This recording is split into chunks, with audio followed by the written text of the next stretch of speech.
Hello children, welcome to your social science class.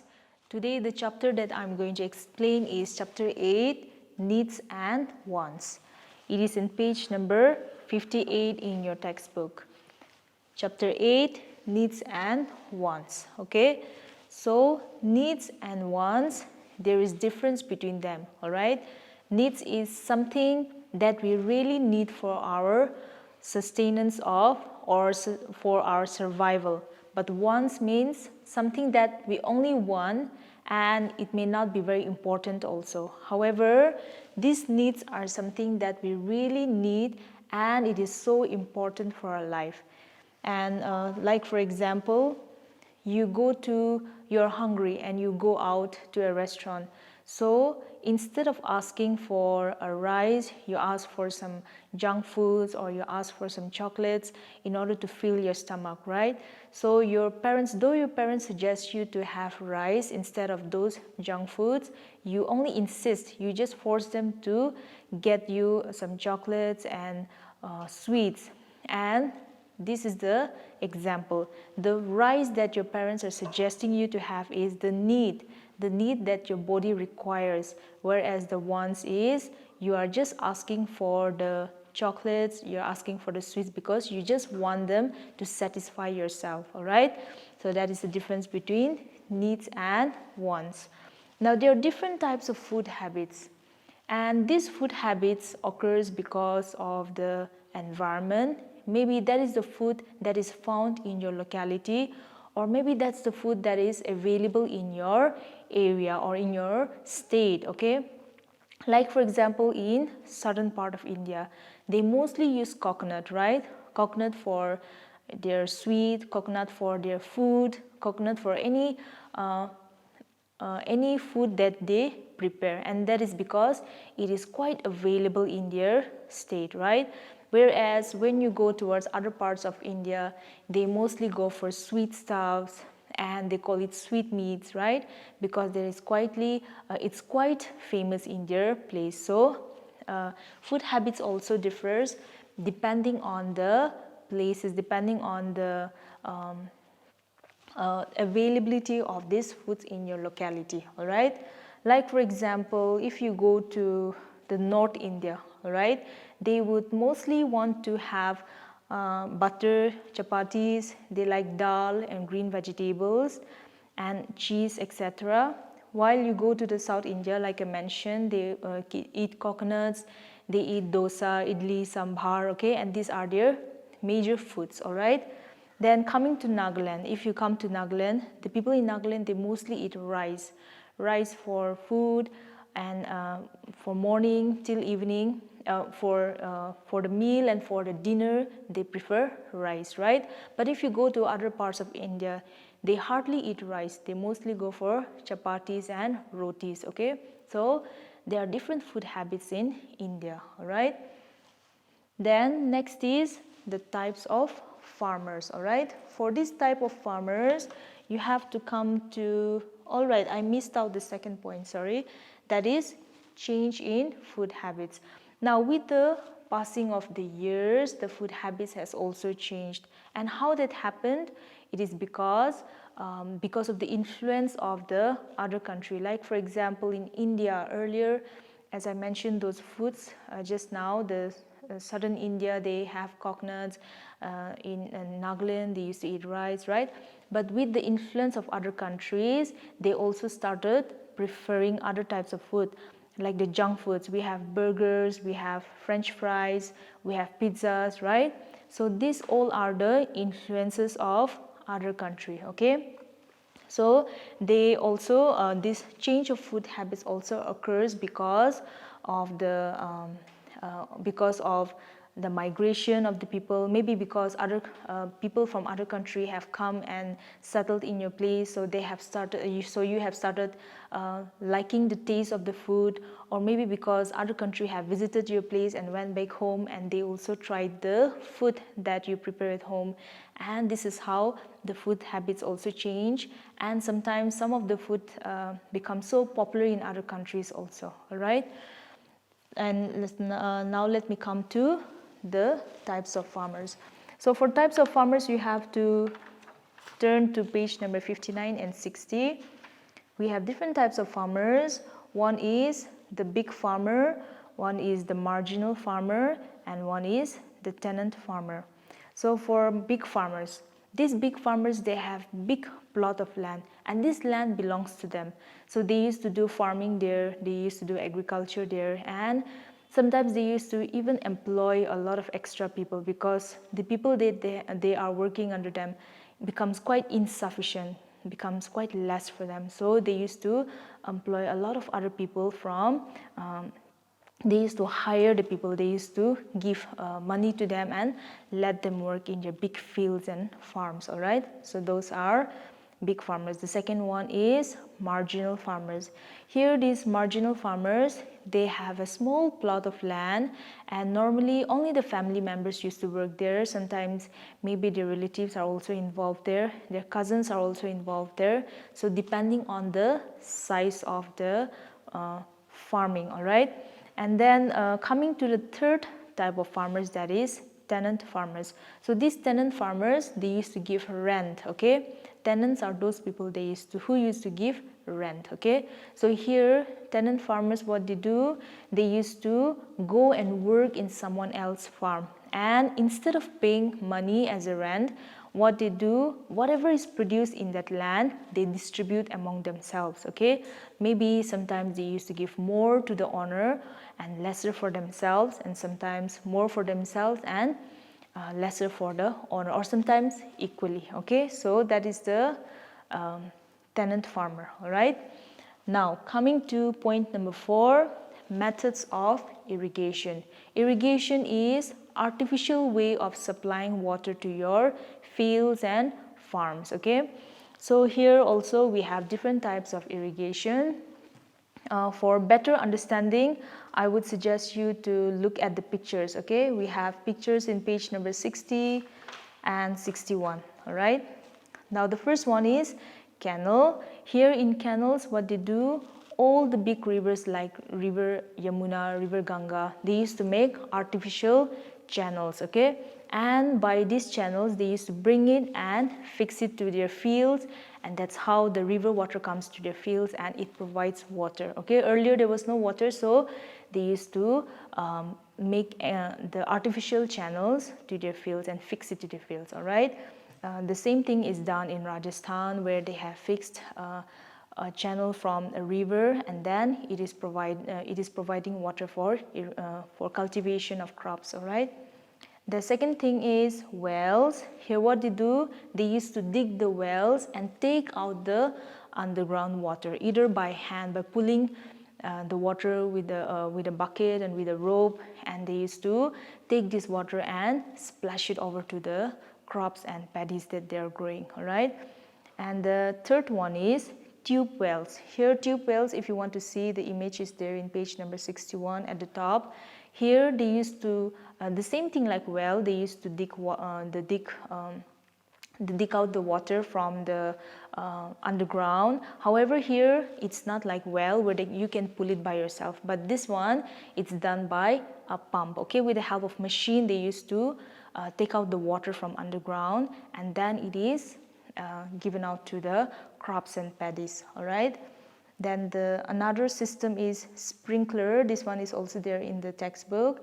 Here the sprinkler, automatically the water used to come out from the pipe, but in a small droplets, and then it used to sprinkle to the entire field. Okay, here the person doesn't have to go and throw the water on the fields or sprinkle the water in the field by themselves, but here the machine is doing by itself. They just have to fix it, they just have to turn it off and turn it on. Sometimes some of the sprinklers have timer, okay, the timer where it used to automatically give out the water by itself with a specific time. All right, and then it stops by itself. Okay, then next is the drip irrigation. Here drip irrigation, you don't have the image, however it's similar to the sprinkler. All right, then coming to the trickle irrigation, here it is designed in such a way where they have these small tubes, small pipes are attached to the field, and they used to give out water to the plants directly to the roots and the soil. Okay,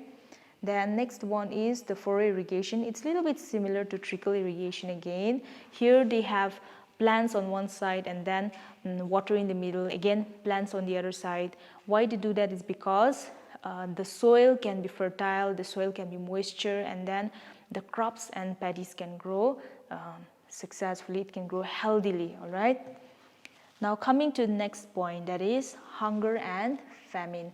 Here in India, all right, this hunger and famine, it takes place in some certain areas where there is no rainfall, all right? First, I will explain to you about the famine, okay? Because of famine, even hunger occurs, right? So in famine, what happens is, in places like Rajasthan, Jaisalmer, okay, I'm going to give you an example of Jaisalmer. It is said that in Jaisalmer, there is hardly any rainfall. Whereas in some parts of India, there is constant rainfall, right? But in some parts of India, there are no rainfall at all. And in some parts of India, sometimes there is rainfall and sometimes there is no rainfall for weeks and months, and that is when it causes famine and drought. Okay, drought is not mentioned here, but it's quite similar to famine also. And during those days, what happens is the crops dry out, the crops die, even the soil becomes so barren, we cannot plant any crops anymore. And that is that moment when hunger comes out, okay? Because all the crops and all the food that is being produced from the field, they gets dried up, and the ones which are there in the market are all taken or are all sold out, right? So the hunger, okay, the people who hunger the most at this moment are the weaker sections of the society, like the poor laborers, the daily wage earners, right? For them, it becomes very difficult to get food because all the people who have money, they used to take the food from the market, and there is no more food available for the weaker sections. So whenever there is famine, there is also hunger, okay? Then the next one is preserving food and what are the steps that we can follow in order to stop the wastage of food. So why it is so important to preserve food is because India has such a high population. It is in terms of population, India is in the second position, all right? And comparing to China, China is the country with the highest population, right? And second is India. Comparing to the size of the land, India is quite small. And then for the huge population, a lot of crops, a lot of paddies and vegetables has to be grown, right?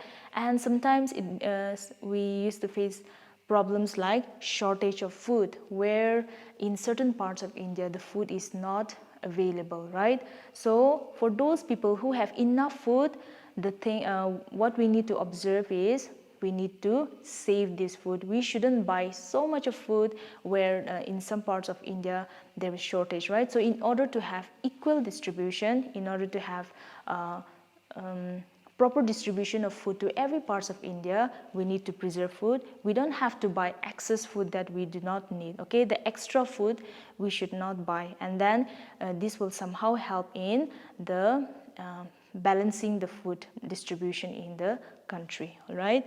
Now, one of the wastage in India that we see is especially in the ceremonies and weddings, okay? When you attend weddings and ceremonies, there are a lot of people who used to eat the food and then they used to waste half of it. Majority of the people used to waste the food, right? And that is also causing imbalance in the distribution of food, all right? So we have to stop this wastage of food. There are certain ways that we can do to save this food are, one is cook only the amount of food that the family requires for a meal. So you should not cook extra food. You should only cook food that is required by the family, and in that way you will not end up throwing the cold foods in the dustbin or the unwanted food, or sometimes the food gets rotten up because you have cooked extra food, right? So you should not cook extra food, or you should cook only the amount of food that your family requires. So the second thing that you can do is take only as much food as one can eat in one's plate. So most of the time, children, what they do, they used to take a lot of food and then they used to waste a lot of food, right? So for even children also, I would also advise you to take only the amount of food that you need, and then you should stop wasting the food, all right? Then the third is store the leftover foods properly for the next meal. So you should, since you are done, since your family is done with the dinner or with the meal, you should not just leave it like this, but you have to store them properly. Like for example, sometimes some of the food, because of the careless ways, like if you exchange the spoon, even with the exchange of spoon, the food gets spoiled up, especially in the summer season, right? So it all depends on us, okay? If you take care of the food, if you store it properly in a cool, dry place, or if you use the clean spoons in taking out the food, then it will also help in the storage, and you can eat it for the next meal as well, okay? So next point is shelter and migration. So shelter, there are different types of shelter, all right? Some people lived in high buildings, some people lived in wooden house, while some people lived in houses made of thatch or the haze, okay? So there are different types of shelter, and it all depends on the location also, right? Especially people in the district, okay? The people who lived in the remote areas, in a very far off villages, they mostly prefer, or mostly their houses are made of woods, and their houses are made of bamboos, right?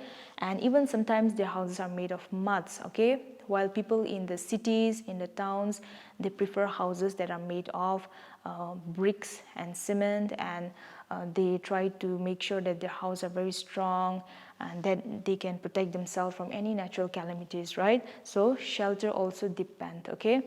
Then migration, all right? Sometimes the people, they used to migrate. Migrate means you go from one place to another, all right? And this migration occurs due to some reasons. I'll read out for you. One is some people look for better jobs in cities and towns, while others are transferred to other places.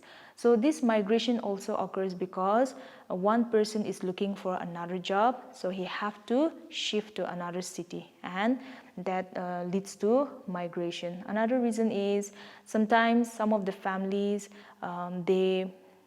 because of the studies for the children, because of their health also, they used to shift. Like for example, here in Kohima, most of the people, whenever they become old, their body cannot come in contact with the cold, so they prefer for a warmer places, right? So because of that also, they migrate to warmer places, all right?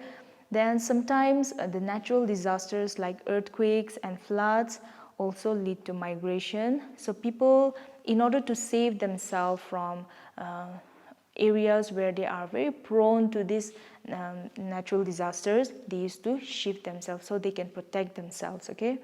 Then one reason is wars and conflicts. Sometimes in certain areas there are wars and conflicts, so due to this reason also, the people used to shift to a safer place where there are less wars, where people can live a peaceful life, okay? So these are the different reasons why people used to migrate, that is, shift from one place to another, all right? So today I've explained to you about the difference between needs and wants. I've also explained to you the different types of food habits and how it occurs, then the changes of food habits in humans, then the different types of farmers and the different types of irrigational system, then also the famine and it leads to hunger, and how to preserve food, and the shelter and migration, right? So that's all for today. I'll see you soon with a new lesson. Take care and have a nice day.